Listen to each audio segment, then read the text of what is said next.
Hello world. Don't get to do a lot of these because there's not always something that I feel like I need to sit down and talk to you guys about, but recently there's been some events that have happened, not bad ones or good ones, just kind of things that I've noticed in my YouTube career, and I feel like Hello World is the perfect place to talk about that. So yeah, without further ado, what type of YouTube channel do I want to be? Maybe you're a small creator out there, maybe you're just a viewer, but either way, I hope you guys can understand that there's a lot of pressure and a lot of assumptions made when you start growing your YouTube channel that a lot of other creators or a lot of other just personalities out there may assume you have to start doing. If you're this size, you have to start doing X, or you have to start doing Y in order for you to succeed. Obviously, you do not have to do these things. There's no law requiring you to abide by someone else's rule. Ultimately, the decision is still yours, but that does not change the fact that a lot of personalities, a lot of people out there are still going to heavily advise you to do things or heavily recommend that you do what they've done or do what they've learned because they've been doing this for a long time, they understand the market, and they know what does and doesn't work. And the people telling me things that I need to try, like maybe it's you need to do more sponsored content in order to have a more consistent income on your network. Not even just consistent, just a larger income. Like you need to have sponsors just so you can afford to pay for more things, because right now there are channels with significantly less subscribers than ours that still make way more than we do because we insist on the Tailosive network of not being sponsored. But more lately, there's been some evidence to go around saying that live streaming on your channel actually may hurt its recommended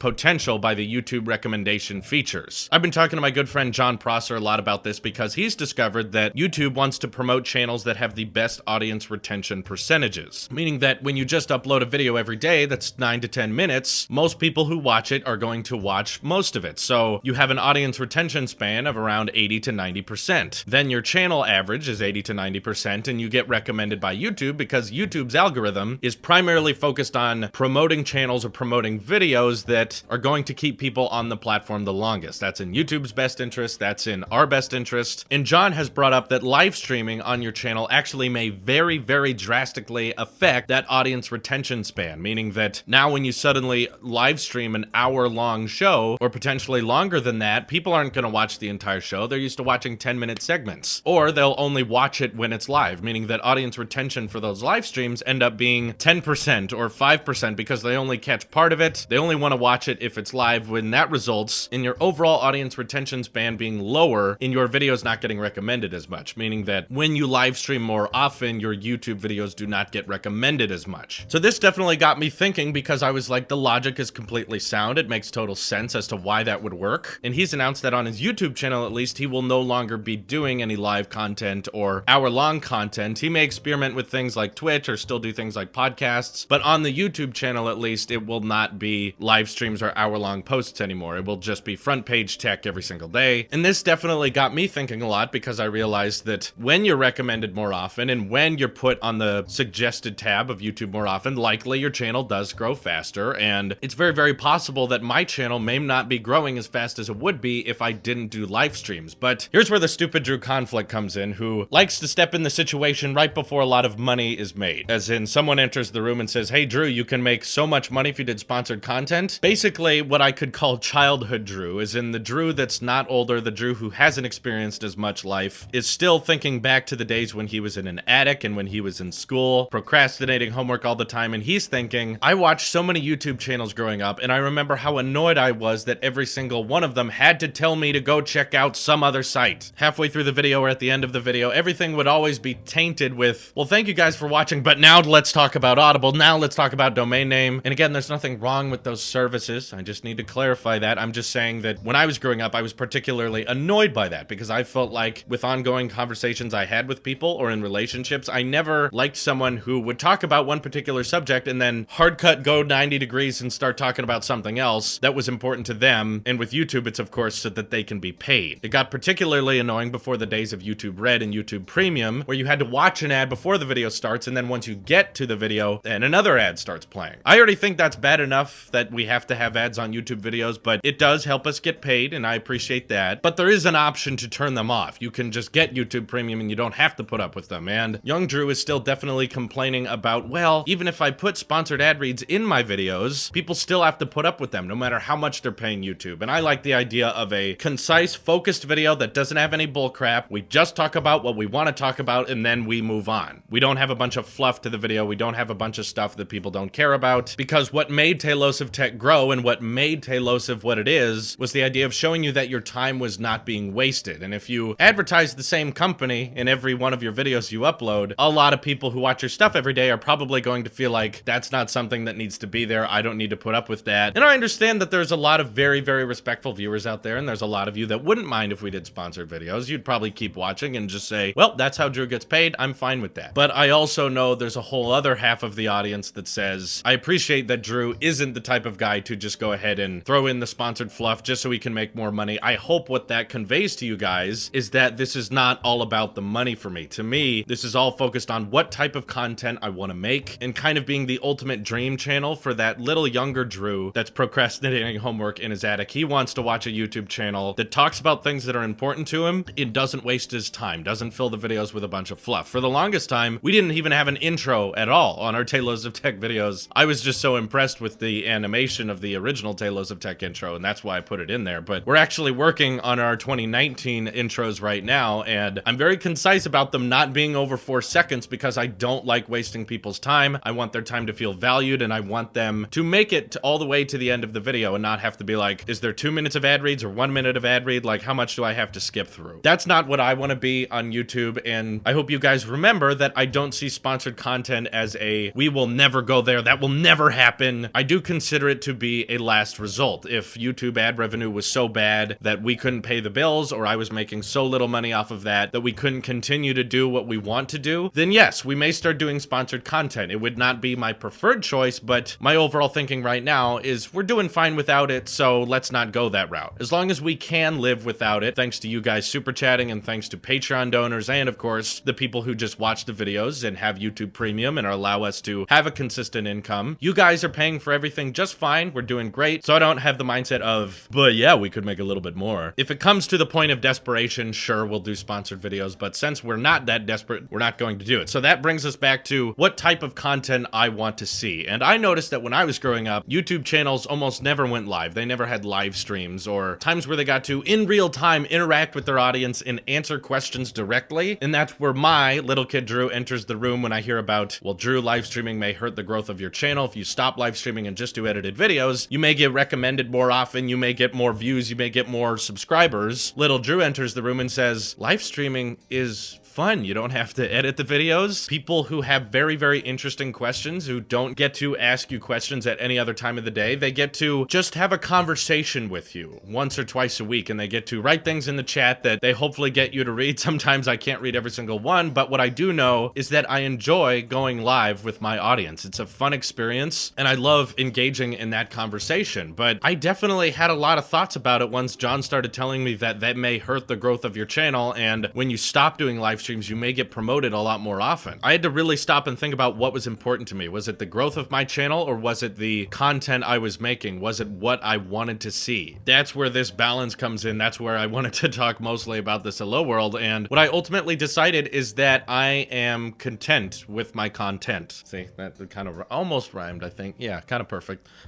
In other words, yes, I'm sure I could grow my network faster, probably if I did more clickbait, and I also may be able to grow my channel faster if I stop doing live streams. The difference is, would I be enjoying my work as much as I do? I'm already moving on to Twitch with different types of live streams for the tech channel. There is now an active Tailosive Tech Twitch account that we recently just got an affiliate for. So now we have 2 Twitch accounts that are affiliate accounts, meaning Twitch Prime people can support us there, people with bits can support us there, and that's not because I wanted to stop doing YouTube live streams. That's because I wanted to do even more live streams. Now, Twitch is a different platform. Live streaming there is more preferred, but YouTube is where my audience is, and that will always likely have a higher amount of viewers joining in the stream than we will ever have on Twitch. It's a larger platform. That's where most of the people subscribed to us are, and that's most likely where I'm going to reach the largest number of people. And while yes, I completely agree, it may result in my channel not growing as fast, I've ultimately decided that I want my channel to grow organically organically because the people watching it are enjoying it and not necessarily because I played the algorithm right. And I do want you guys to understand this is a very difficult decision for me of looking at the crossroads and saying, this is how YouTube wants you to run your channel. They want you to make content that is not live streamed, that's not hour long. They just want you to make quick videos every day, and therefore YouTube will recommend you more often. What I hope will grow my channel, and I don't think it will grow it faster, but how I want to grow my channel more primarily is people watching it, enjoying it, and hopefully sharing it with others. That by no means I'm trying to say is going to grow my channel faster than some YouTube algorithm, but the whole reason I started a YouTube network, the whole reason I wanted to start a YouTube channel was not because I saw it as a great source of income or I saw it as a great platform for conveying your ideas. It was mostly I could have control over whatever I was making. I got to decide what I wanted to make and I got to be the boss. That's the whole reason I didn't go to film school or go to Hollywood, is because I didn't want to portray someone else's vision. I didn't want to play by someone else's rules hoping that they would let me in the party room and then I could be famous. So I find myself in a very similar situation on YouTube now. I see that YouTube as an algorithm wants you to play the game a certain way. They want you to have the highest audience retention. In fact, YouTube probably encourages you more to clickbait because it results in more clicks and more people watching, whereas I don't know if you've noticed on the tech channel now, we're kind of trying to be a bit more honest and not trying to taunt you or guilt trip you into watching our videos. We want you to watch them because you're interested, and I fully understand that that may result in the channel not growing as fast as another channel that wants to play by the books or wants to play by the algorithm and wants to please what YouTube is looking for on this site and then get that promotion and get that channel growing. What I had to simply stop and ask myself is, am I happy with where I am right now? And I think you guys know by the vlogs that, you know, I just got engaged. I'm very happily engaged to my fiance and I'm excited to be married to her, and I'm making a pretty decent living on YouTube. I'm not gonna lie to you. I'm not poor. I'm not eating my own shoes despite not wearing them very much. And we just hit a long-term dream of mine. We've been able to hire from a full-time salary my editor Xander, my lifelong high school friend, who we used to dream of being able to move into an apartment studio together just so that we could make videos all day while both of us went and did part-time work at Apple stores or fast food restaurants. And now the fact that both of us are working full-time and we have an office bigger than we could have ever predicted back when we were in high school, I am happy. I'm sure our channels continue to grow. If you check Social Blade, it's telling me that by the time I turn 23, we will be approaching 1 million subscribers on the tech channel, and I can't even imagine where we'll be on all these other channels when we get there. Meaning that the big days of Tailosive, where we're a multi-million subscriber network and we get to collaborate with any YouTuber we want and we get to have early access to devices or we get to go to events and stuff like that, those days are coming. I'm not seeing it as if I don't play by the algorithm, if I don't do sponsored content, if I don't do what all these other people are asking you to do or recommending you do, then I won't get to that point. I think we're going to get there doing the things we love and doing the things we appreciate. And I think ultimately, when I'm watching another creator, what I want them to do, what I want to see out of a creator is them passionately working on things that are important to them and them, more importantly, making what they want to see. Meaning that I don't hate you if your channel decides to do sponsored content or if you stop doing live streams. I don't think that makes you a bad channel, because if that's what you want, if that's what you want to see on the platform, that's where I think we're going to see the most genuine content, the most thought out and passionate content. Whereas if we start going the route of, I think YouTube wants me to do this, I don't really want to make this video, but I'm gonna have to stop live streaming just because YouTube doesn't want me to. Even though I enjoy live streaming, I'm gonna stop because YouTube doesn't like it when I do that, and YouTube will promote me more often if I stop doing that. I don't really like the way YouTube's designed. You know, I love the platform, I love the people who use it, but the creators of it, I don't really respect them. I don't really enjoy the way they run the site, as I've ranted about many times in this series. But in terms of what I'm making on my platform, I am following YouTube's guidelines, so I wish they wouldn't demonetize us. Yes, they still do. It still happens. But most importantly, I think what you guys want to see is what I am passionate about, what I want to be on the network. That's where you're going to get the most interesting content. Even if that results in us not growing very fast, even if that results in YouTube not promoting us with their algorithm as much, I'm satisfied with the money we're making. I'm satisfied with the size of our audience. And by the way, we're not shrinking. You know, we're talking about the rate of growth of other channels, meaning that if you stop live streaming on your channel, you may grow a lot faster than our channel if we continue to do live streams on a weekly basis. I'm happy for you if you'd like to do that. I think that's great. If that's what you want to see and you want your channel to be growing as fast as possible and be as big as possible, that's wonderful, and I think you should do that. I think you should play by the YouTube algorithm's book, but I'm not too worried about that. I think, like I said, those big times of Tailosive where we're huge and we hit 1 million million subscribers, maybe more. Those days are coming anyway, and I don't need to rush to get there. I'm very content with running smaller channels and being able to interact with you guys on a personal level, because ultimately when I started making YouTube videos, my original end goal was not like be the biggest YouTube channel in the world. It was mostly just plan A is make sure you can live off of this, and we can live off of this, and we're enjoying the content we make, and now even 2 people can live off this, which I'm super excited about. And we got to 100,000 subscribers. We have a play button on the way without doing a single video saying this video brought to you by such and such, or this video brought to you by our sponsors. I'm amazed that we've been able to grow to the size we have without doing that a single time. We've had products sent to us, but I never did the Amazon affiliate link where if you bought that product, then I made money back off of it. They would just send me a product and I would tell you guys whether or not it was worth it. I never made money off of the sales of other companies. And I'm not saying that's a bad thing for you to do. If you're a creator out there and that's how you want to make your revenue, go for it. But I'm happy that we were able to make all of this money in a way that still allows us to make the content we are most passionate about and be the platform that we want to be. So I hope you guys can understand that. I hope you guys can respect that. And I'm definitely interested to hear what your guys' thoughts on it down in the comments below. Thank you guys for watching. I hope you all have an excellent day.